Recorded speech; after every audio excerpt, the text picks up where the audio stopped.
જો આ પનીર આપણું તૈયાર થઈ ગયું છે. આનું આપણે વજન કર્યો તો આપણે 2 લીટર દૂધ હતું એમાંથી 250 ગ્રામ પનીર થયું છે. અને જો આપણે કાપીને જોઈએ કેવું સોફ્ટ પનીર થયું છે.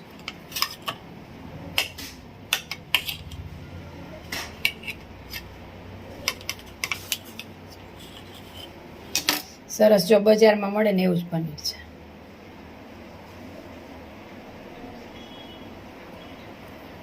આપણે આઈસ્ક્રીમ બનાવવાની છે, કારણ કે આઈસ્ક્રીમની પ્રોસેસમાં 2 દિવસ થઈ છે.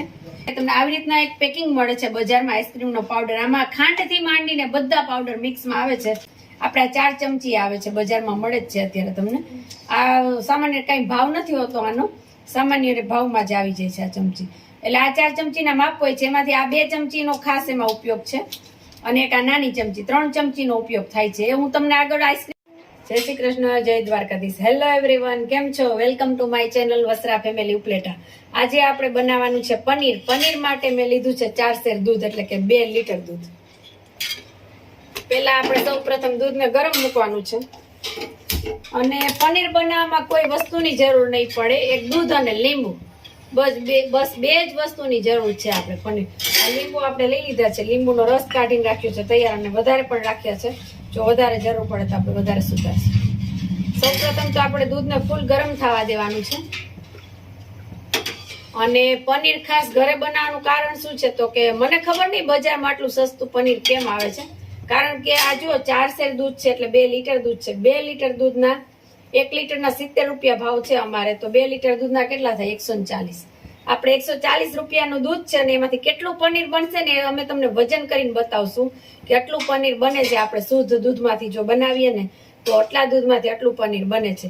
એટલે આપણે ખબર પડવી જોઈએ કે બજારમાં જે પનીર મળે છે એમાં શું હોય, કેવી ભેળસેળ કરેલી હોય છે. અત્યારે તમે જોવો છો બધે સમાચારમાં આવે જ છે કે પનીર આવી રીતના બને, આવી રીતના બને.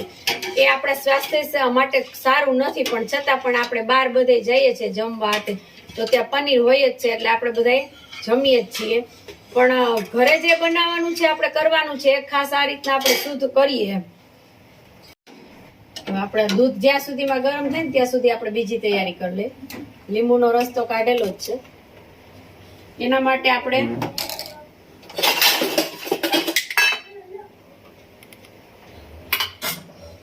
આવી રીતના એક ટોપડી લેવાની છે. એમાં આ રીતના એક જારી આવે છે, આવી રીતના ગયણી, એને આપણે રાખવાની છે. અને આ કોટનનું કપડું છે તમે ગમે તે લઈ શકો. આપણે ચુંદડીનું હોય કે વ્હાઈટ કોટનનું હોય, ગમે તે, તો તમારી પાસે હોય જ બધા પાસે. આવી રીતના રાખી દેવાનું છે, એટલે પાણી આમાં બધું નીચે વહી જશે. અને આ જે પાણી ભેગું થાય છે, આ આપણે બનાવશું પનીર, એનું પાણી ફેંકી નથી દેવાનું. એનું પાણી ઘણે આપણે ઉપયોગમાં આવે છે. શા માટે ઉપયોગમાં આવે તો કે પનીરનું પાણી હોય ને એમાં પ્રોટીન હોય છે ફૂલ. એટલે આપણે એ પાણીથી આપણે લોટ બાંધતા હોય રોટલીનો કે રોટલો કરવો હોય તો એમાં આપણે એ પાણીનો ઉપયોગ કરી શકીએ છીએ. રોટલી એકદમ સોફ્ટ બનશે. અને બીજો ઉપયોગ ખાસ એ થાય છે કે આપણે જે વાળ ધોવાના હોય ને તો એના માટે આ જો પાણી નીકળ્યું હોય ને આપણે વાળ ધોવાના હોય તો એ પાણીથી આપણે વાળ ધોઈએ તો વાળ પણ સોફ્ટ થાય છે, કારણ કે એમાં પ્રોટીન હોય છે. અને છેલ્લે તમે જો ક્યાંય ઉપયોગ ન કરો કદાચ, કારણ કે આ પાણીનો તમે જ્યારે કર્યું હોય પનીર ત્યારે તાજું હોય ત્યારે તમે એનો ઉપયોગ કરી શકો. એટલે બહુ વાસી નથી થવા દેવાનું, કારણ કે આપણે લીંબુ નાખેલું છે એમાં. એટલે જો ક્યાંય ઉપયોગ ન કરે ને તો તમે ઝાડવા વાવેલા હોય ને એમાં તો નાખી જ દેજો, એટલે એને સારા એવા પ્રમાણમાં ઝાડવાને પ્રોટીન મળે, એટલે એ ઝાડ પણ ગ્રો કરશે. એટલે ફેંકી ન દેવું આ પાણીને કે ચાલો આ પાણી વેસ્ટ નીકળ્યું તો આપણે ફેંકી દઈએ. આવી રીતના એનો ઉપયોગ કરી લેવાનો છે. અને આમાં ઉકાળો આવે ને ત્યાં સુધી આપણે રાહ જોવાની છે. હવે જો ઉકાળો આવવાની તૈયારી છે. આ થોડુંક નાનું ટોપી મારાથી આજે લેવાઈ ગયું છે. જો દૂધ આવી રીતના ઉફાળે આવી ગયું છે. વાસણ નાનું છે એટલે દેખાશે નહીં, પણ ઉભરો આવી ગયો છે. હવે આપણે આમાં લીંબુનો રસ નાખવાનો છે. લીંબુનો રસ જો પેલા તો એક લીંબુનો આવી રીતના નાખી જ દેવાનો છે ધીરે ધીરે.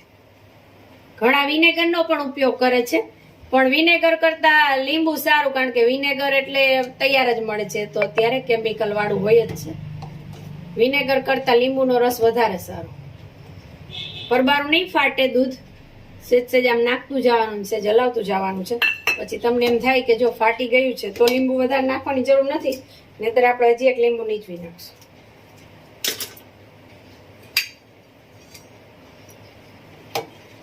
એકદમ ફાટી ન જાય ત્યાં સુધી આપણે લીંબુ એમાં થોડું થોડું નાખવાનું છે, કારણ કે જો હજી દૂધનો ભાગ છે વ્યવસ્થિત ફાટ્યું નથી, એટલે હજી અડધું લીંબુ નીચવશું ને આપણે એટલે સરસ થઈ જશે. અને ગેસ ત્યારે ધીરો જ રાખવાનો છે, અને એકવાર લીંબુ નાખી દઈને પછી આપણે ગેસ બંધ કરી દઈએ તોય ચાલશે, કારણ કે પછી ગરમ હોય છે એટલે એની ફાટવાની પ્રોસેસ ચાલુ જ હોય છે. જો આ સંપૂર્ણ રીતે હવે આમાંથી પનીર બહાર નીકળી ગયું છે. આપણે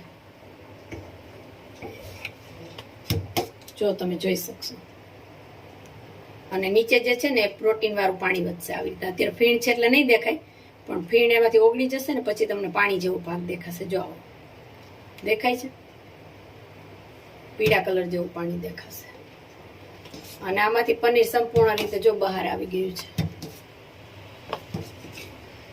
હવે આને આપણે ગરમ હોય ને ત્યાં જ એમાંથી પનીર કાઢી લેવાનું છે, ઠરવા નથી દેવાનું.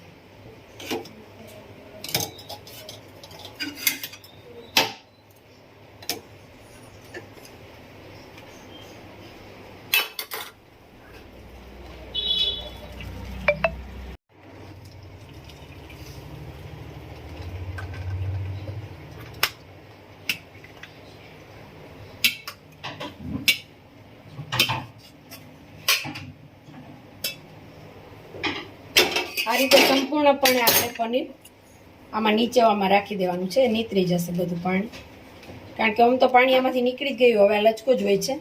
આમાંથી આપણે અંગુર રબડી માટે જે રબડી બનાવી એ બનાવી શકીએ છીએ, અંગુર બનાવી એ બનાવી શકીએ છીએ. આવી રીતના આને લઈ લેવાનું છે. હવે આપણે આમાં લીંબુનો રસ નાખ્યો તો જો પાણી આટલું અને આટલું નીકળ્યું છે. મેં વાસણ નાનું લીધું હતું એટલે મારે 2 વાર ફેરવવું પડ્યું. જો મોટું વાસણ હોય ને તો એકમાં જ બધું પાણી સમાઈ જાય છે. હવે આ પોટલી વાળીને આપણે આવી રીતના આને સારા પાણીએ ધોવાનું છે પહેલા, એટલે લીંબુનો રસ એમાં રહી ગયો હોય ને એ બધો નીકળી જાય. આવી રીતના પાણી નીચે રાખવાની છે ને આમાં ફેરવતું જવાનું છે.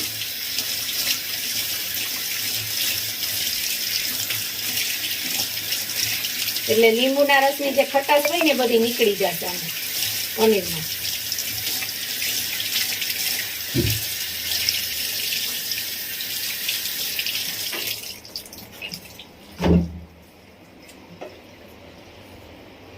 આવી રીતના થોડી વાર દબાવવાનું છે.